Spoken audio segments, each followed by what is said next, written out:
I'd like to thank you all for joining us today.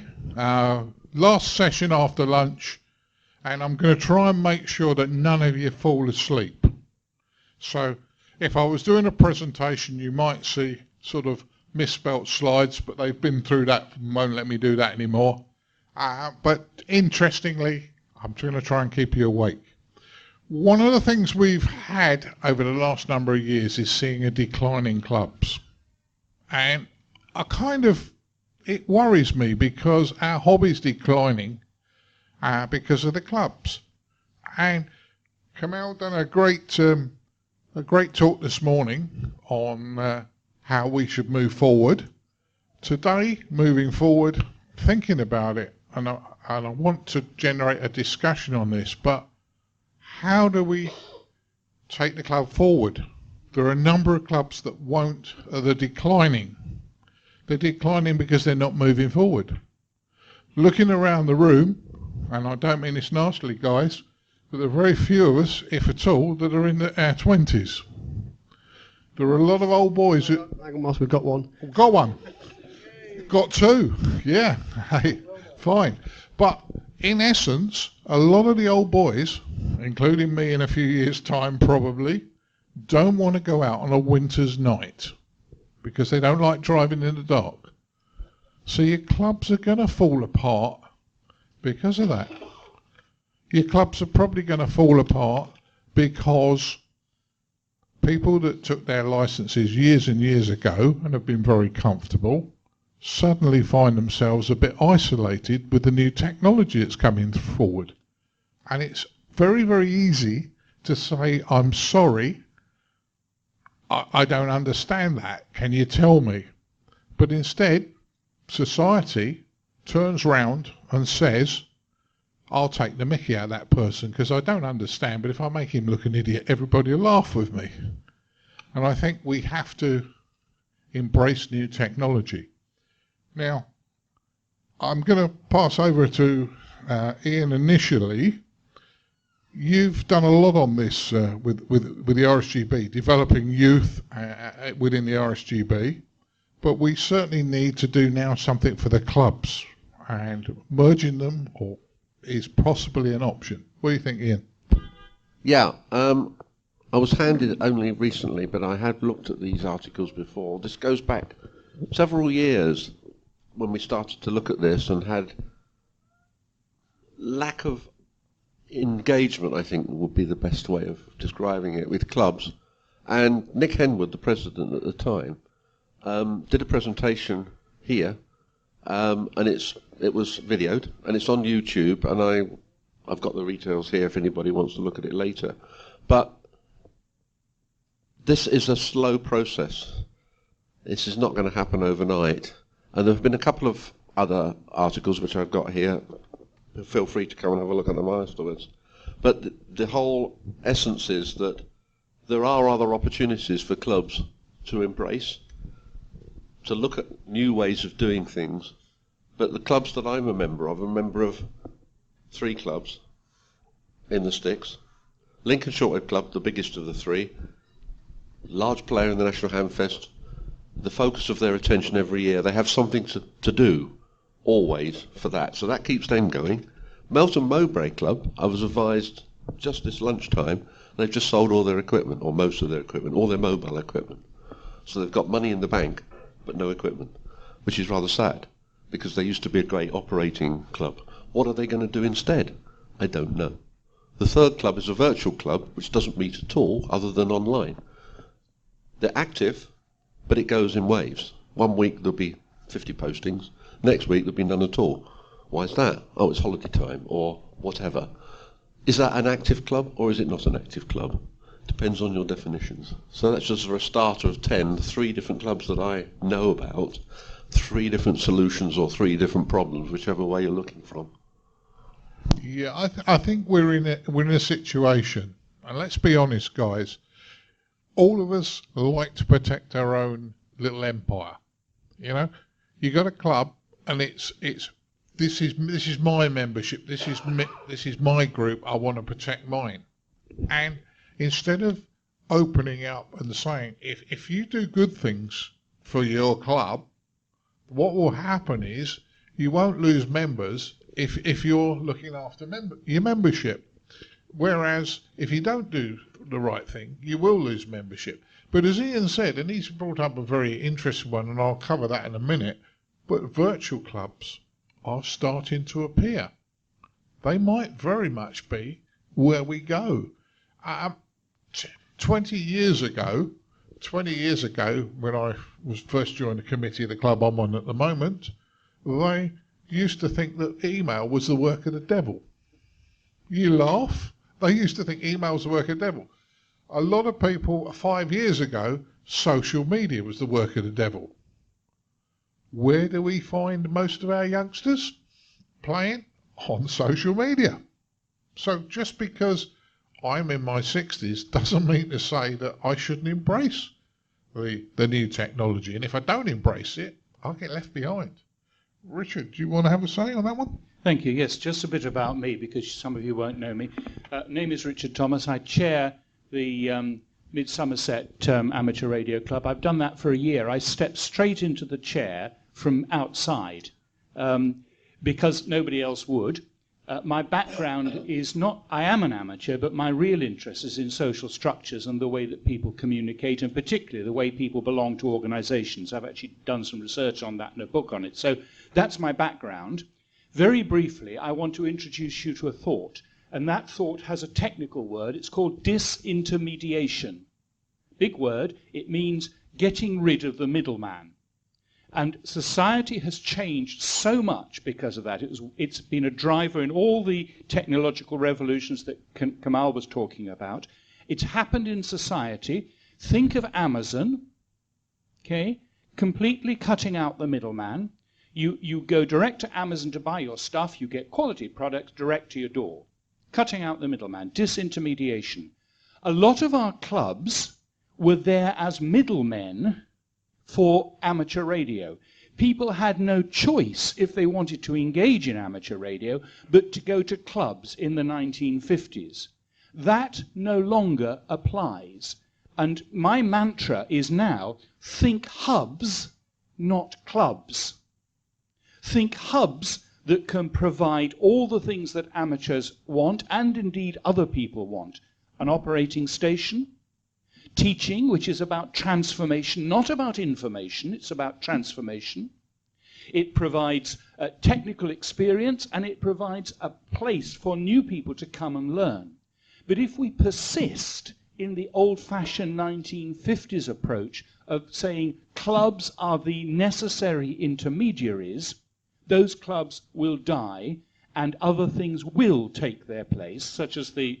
Now, if you can develop hubs for amateur radio, my proposition is, and that those hubs can be linked through social media, through internet connectivity, or whatever connectivity is coming in the fourth industrial revolution, then the hobby will prosper, because those hubs will not be just about amateur radio, they'll be about anything radio, and we'll be able to develop. So that's my platform to speak on.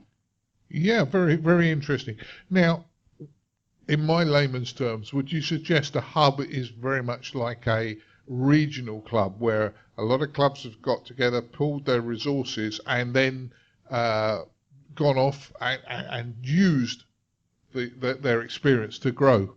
Yes, I would. I think that hubs need to have the materials that people who want to engage in radio or in wireless need. First of all, an operating station. Really important that people come and have hands-on experience. Secondly, transformative teaching. People don't just want information, they can get bags of information off the internet. What they want is engagement with a hub in which they can transform their skills, their experience, and they can grow. It requires clubs to think differently and to pool resources, and in an area to say, how can we best serve this area? Not to be, our clubs in our area are competitive. They don't work together. When I did, your president's brought this, I threw this article at Radcom, fed up with the competition that was going on. I got told, we don't want a suit from the RSGB telling us how to run our club. That was put online, referring to my article. That kind of thinking has to stop. Yeah. Kamal, would you like to give us your thoughts on this one? Okay, firstly, I think what you said earlier, despite you thinking it's not true, I think it is. Email was created by the devil. Yeah, or his son. Okay, if you've cleared that, then yes, I'm very much in line with Richard's thinking. The hub and spoke approach. We've got clubs all over the geographical areas, small towns, in distances short enough where there shouldn't be two clubs. So if they can all be linked back into a hub, which is kind of like the center of activity, I think that makes a lot of sense. And to add on, if you look at the bigger cities, it's really just not possible to finish work and get to a club meeting. It's just not practical. I've tried it in London. I live in London. I've tried it. The closest club to me is in Hammersmith. It takes about 1.5 hours to get there on a Friday evening, which is when they meet. I tried it in Auckland in New Zealand, 1 hour. Kuala Lumpur in Penang, Malaysia, just can't be done. It's just too difficult. The traffic. In Kuala Lumpur, it's worse. It's the torrential rain and the thunderstorms.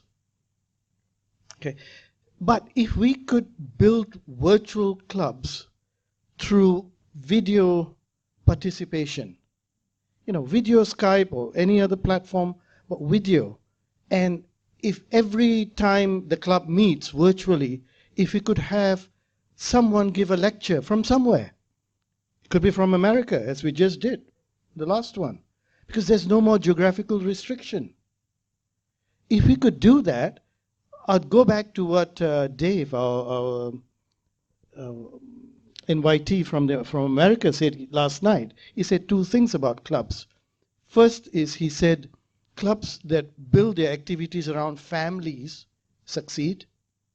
And second is he said 80% of clubs that have educational content retain membership. So we could do the second bit, educational content, through virtual clubs. Yeah, and I agree with you. And I've been ragged a couple of times over reporting what goes on in Cyprus. And the Cyprus guys, their amateur radio club is a family affair. They do a lot of things where the whole family turn up. Barbecues around the pool. Now, looking outside today at the weather, none of us want to sit around a pool, but in the winter in the UK. But yeah, I think what you're saying is very good. Chris, do you want to have the last say on this section? And we will open up to questions, and I really would like some questions from you. You're all sitting very quiet. But Chris, what do you think so far? Yeah, okay. So I'm a club secretary for a club in Southland. In fact, Kamal, come and join our club. We'll welcome you along. I think each club's got its own personality. I think you will see our hobby is very diverse. People do satellites, people do contesting, people do network radio, people do all kinds of different things. And I think we looked at our membership and we did a survey actually a couple of years ago and asked, what is it people want to get involved? What is it that excites you? And we got back many different answers. There was no simple thing saying we want to do this. It was everyone wants to do the bit of the hobby that they're interested in, which actually makes it quite difficult because we need to be providing a sort of a general service to our members so they can, benefit and learn new things. I think the point about the fact the world's got smaller. We've now got social media. We can do video content. We've got your podcasts even. You can listen to. There's lots of information out there. You no longer have to go along to a club to see a talk to find out about something. You can go onto YouTube. There's huge amounts of content there. There's, like you say, virtual clubs, online clubs. There's an awful lot there to choose from. So I think we have to try and figure out what's the flavour of your club and what can you do best to serve your membership. And I think that idea of hubs, I did read Richard's article at the time. I didn't realise you were the person who wrote it, but actually I read that with interest. And the middleman has gone. We don't need the club providing that middle service. I think you're absolutely right. I think that is no longer required. I think the things that are required, like you say, the kind of hands-on stuff, the training, they've been able to provide the advice, being able to, or also, clubs also provide a community. They provide a something to go and do. It's not just about the technical aspects of the hobby, it's actually a social thing as well. And I think we need to make sure we retain that. And I think that's not something you're going to get from YouTube or frankly, a podcast. Yes, can I just build on that a fraction? One of the great advantages of having a hub and a network is that the network members themselves begin to direct what activities are both wanted and required, rather than the centre dictating that. I think that is hugely important. For example, you could have a group who are interested in aerial building and propagation over a specific issue. Perhaps somebody's just moved into a house. You could then, from that network, precipitate out a little group to support them and to think about that. That would then lead to a hub activity, and then the whole thing then dissipates after a few months because the issue has solved. All of that comes not from the centre, but from the network of connectivity that you've built around the hub. Yeah. Well, in fairness, we've covered what we think's going on with the local clubs. Now, at the risk of me missing somebody, and I'm going to miss lots of people out, but these are just the ones that come to my mind straight away. The successful clubs, if you think of it, the successful clubs are unique. I interviewed the Long Island CW Club for the podcast about 3 months ago. They've grown phenomenally from nothing because they're supplying CW training and people want that. Equally, people like GQRP and AMSAT as well, they're niche clubs and they tend to grow and hold their membership. So, do we need to have niche clubs? That's one question I'm going to answer. Number two, and at the risk of missing another group of people out, the virtual club. We got Pete here from Essex Hams. We got a nice lady from Suffolk Red. Suffolk. Get it right, Martin. Suffolk Red, yeah. You guys operate pretty much virtual clubs. Yeah, you're nodding and shaking your head. But unless we have these things that come along, there are so many things that we can be doing to improve your interest. Now, I'm a member of Essex Hams. I don't live in Essex, I live in Surrey. But he still allows me to be a member because I'm interested to see what he does. However, Pete, and I think it's fair to say, some of your members are very, very active. There will be others that are not very active in the Essex arena, including me, but not because I don't want to be, because I have time issues, but I still want to be involved with what you guys do. So I think I'm going to pass it back to Ian. What do you think about the niche in the virtual clubs, and do they fit a market? I think they do, because my activity club-wise is mainly focused on exactly those. They are special interest groups, and something I pushed last year was to give them a focus within the RSGB. And we now have a person who's dedicated to listening, making contact or whatever with those. They are virtual clubs. Look at VMARS, the Vintage Military and Amateur Radio Society. They only meet when they have typically their auctions of equipment, usually near Coventry at Baggington. They attend Hamfest, they attend the Norbrec in the north. They go all over the place, they're very visible, but they don't meet on a Friday night in a shack somewhere. Never do they do that. But the expertise that's there for the asking is there. They have a very good website. They have an archive of all the Army documents, of all the Army radios going back to, I don't know how long. Huge, which if you remember, you buy a radio, you want to know what that valve is or what that circuit does or whatever. They've got it. What's wrong with that? That is great value to me.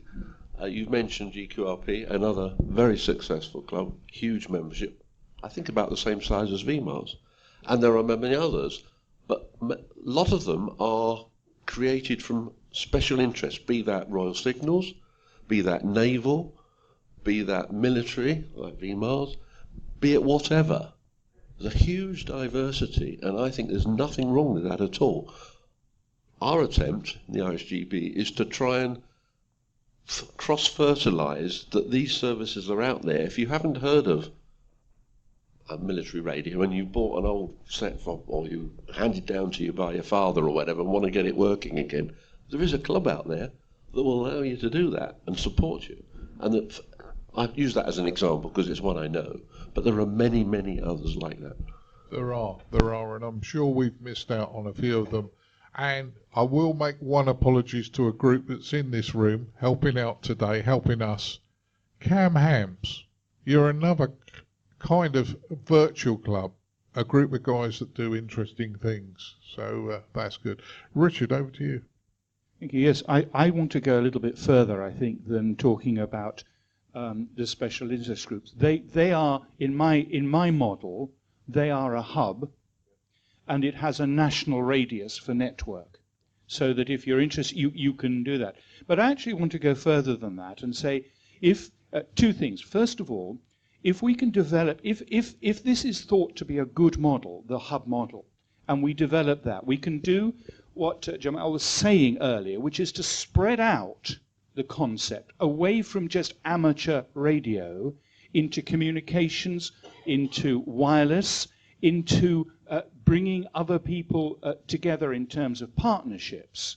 If you do that, if you can do that in a hub, and then you can spread that around with the connectivity of your network, you then get all sorts of creative ideas coming out. That's the first response I'd make to the conversation so far. And the second is that actually we do need to move away from the word club, in my view, because it's holding everybody back. The word club carries a whole lot of baggage with it, and language is important. And if we can begin to start changing that thinking, then all sorts of other people, young people who are only connecting through the internet, only connecting in social media, only connecting with the things they want to do, can begin to see this as some place where they will feel welcome, rather than associating with a club, the word of which carries baggage, which alienates. I hate to say it, but I think it does. Yeah, I think go on, Ian. Yeah, could I just come back on that and use the other word which we use associated with club, which is amateur? Yes. Because that is another no word. Yes. We are amateur radio enthusiasts. I don't know what picture that generates in the average member of the public, but it's not necessarily a good one. So on that, I think you're absolutely right with that. I think with clubs, to be, it's the image, isn't it? It's the amateur radio person. You get a 20-year-old walk in for the first time, bunch of old blokes in there. So, do I really fit in here? Is this really for me? It's help me.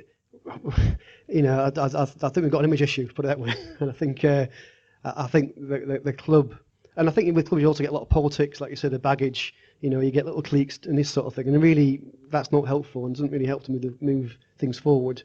I think we need to be much more open and like you say, welcoming to newcomers. Kamal, do you want to add anything on this one? I'll probably get shot for saying this by Ian. Can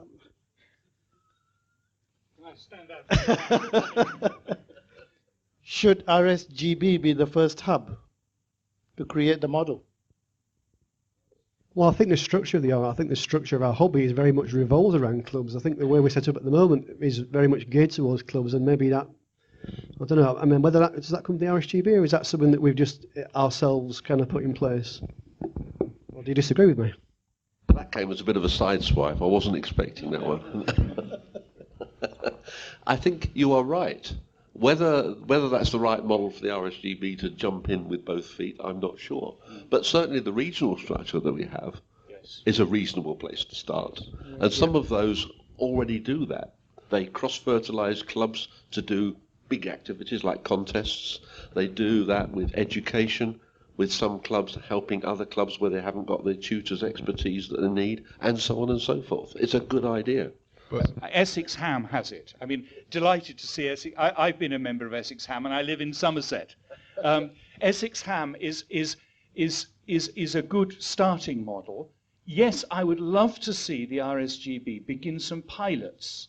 I think we need to learn together with this, and we need to play. I'm a great fan of playing.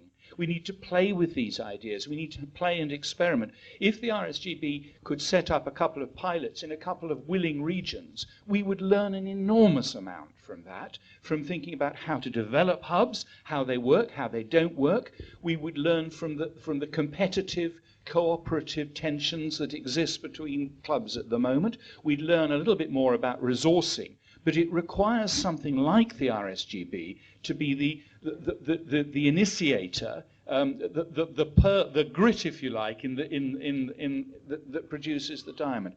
The RSGB is well equipped for this kind of thing, and I think it should be doing it. Is my answer.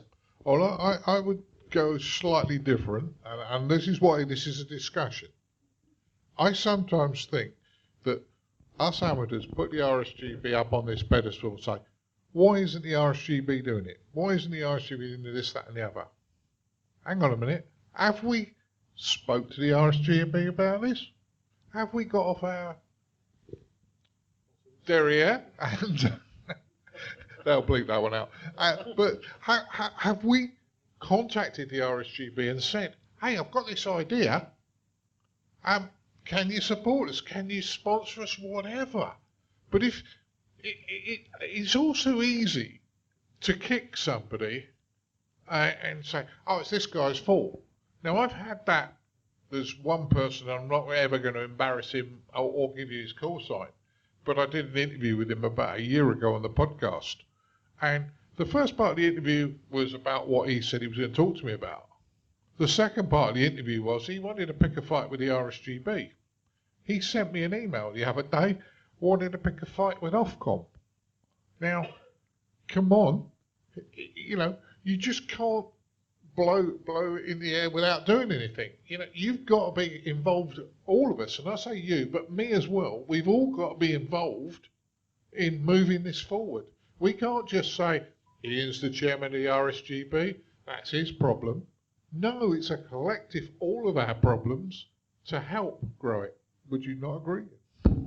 Certainly I would, after the last... Oh, sorry, something. Certainly I would agree, wholeheartedly. But I have to temper the enthusiasm of saying, here's an idea, let's run with it, with the availability of resources to manage it. We have finite resources, only about 12 full-time equivalents, paid staff, to do all the management, and they can't possibly do all that as well as run the ship. It's a huge, huge task. Yeah. So, management taking forward is done by volunteers. And there's 800, 900, we don't know exactly how many, but an awful lot of very dedicated people. And it's a job in itself to keep them motivated, happy. It's really difficult. I can almost say we are trying very hard. It certainly is.